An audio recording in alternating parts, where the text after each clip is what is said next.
positions of, for lack of another word, power in the world today, from government through day-to-day businesses, corporations, that we see on television, and so it's changed, but it still has a way to go. Yeah.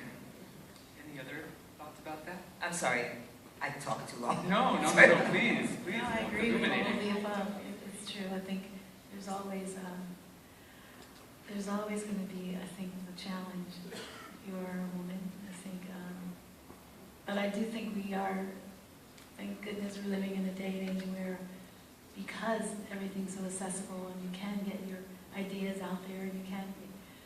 I think that that's a good thing. It's a great thing. So many artists have found a way to circumnavigate the madness. We can just do our music, and we can get it out to the audience, to the people that we want to hear, without that middle man or middle company. Without, I think that's a great thing. So it is always evolving. Ruth, what did your band member say to you one time? Oh, God. We had a band member that actually, he was on that clip, playing the piano. Yeah. Tom Salisbury, he came to us and said, I can't do this anymore. I said, what's wrong? He said, we make more money than you guys. Wow. This was our band, and they loved us to death. Wow. Played with them for a long, long time. And he said, you guys have no idea what the managers and the agents are doing to you, and you guys are out here killing yourselves and singing your heart out, and they'll give us whatever we want, and you guys take the hit. I just thought it was very honest of him, and he's still a very good friend today. He lives in Holland. I see him every time we go over there.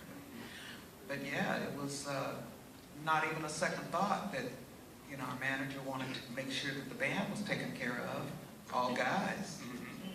Probably because if he didn't, they probably would have kicked his behind. Yeah, I mean, really. We've seen fist fights and all kinds of things out there when the guys weren't happy. Me and my sisters, we've had a few too. Yes.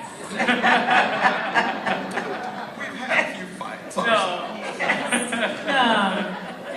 Wow. Ms. Fleming, what are your thoughts? Our first choice, by the time we came out, of course, in '72,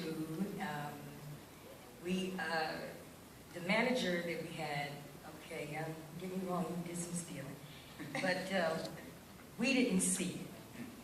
We were sheltered from, which I think, to this day, I thank him for. I have forgiven him for a lot of other things. We didn't see, like, say, for instance, the band, Ruth was saying their band, well, our band got paid less than we did, although we didn't get a whole lot. But he kept us away from the alcohol and the drugs and all that kind of stuff. He sheltered us a great deal. Like I heard Nona say, the chitlin or chicken circuit. Chitlin. Yes, chicken, right. No, chitlin. Chitlin, that's what I remember my mom. Chitlin. Yeah, there is a chicken circuit, but there's chitlin. No, but the chitlin circuit is the real circuit. First choice for real came along. We didn't actually, he kept us from a lot of those areas. We never played the chitlin. No, I'm sure you didn't. It was We did, but I had my older sisters and my older brothers. They schooled me before I went out there, and they were on stands back, like crazy. Stand the man. Oh yeah, Watson. But and he was the guy sitting. Oh yeah. Yeah, he thought he was part of the group. Yeah, he would be in all the records. Yeah, Stuff. inserting himself. But yeah, we didn't. We didn't get to see or have any experiences like that. But I thank Ruth for sharing that, because it's something we definitely did not know. Putting them in the kitchen, thinking that they're the help, and so I vouch for that, definitely.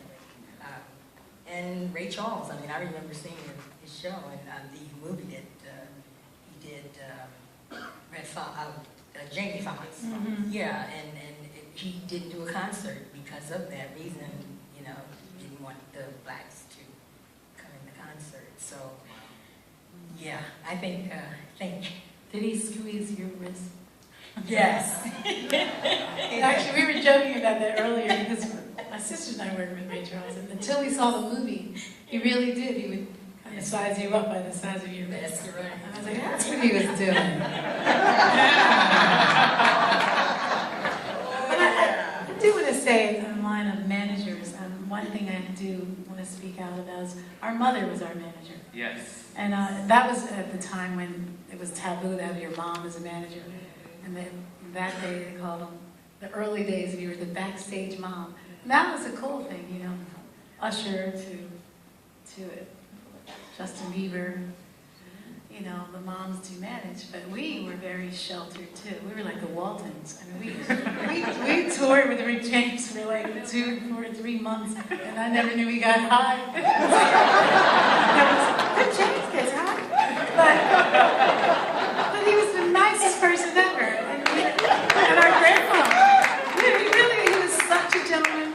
Bill Cosby, we opened Vegas for him for the whole summer run twice. Never anything out of line.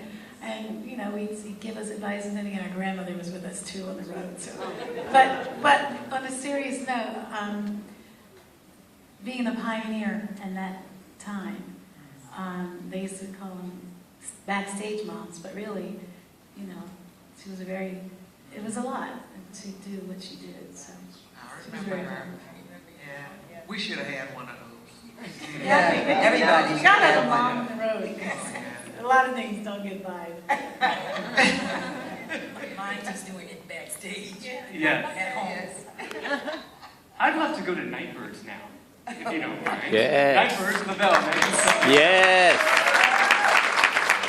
So as we can see from the cover, that the outfit's got a little more flamboyant, right? Oh my So God. each of you seem to embody a different character. And so I wonder, what sort of input did you have into the creation for each of those costumes for you? What did you want to project? Well, it's a bit difficult for me to speak for Patty or Sarah, because they would work, talk with Larry, whoever, about what they were going to wear. And I think Larry and Richard got to know us well enough over time that they were able to go away and design things based on our personalities. I mean, we became friends. It wasn't just that they were designing things and we would hang out with them. It was really a wonderful time of, before people had bodyguards and crews and posses and the artist was, you had to go call the assistant's assistant to talk to anybody.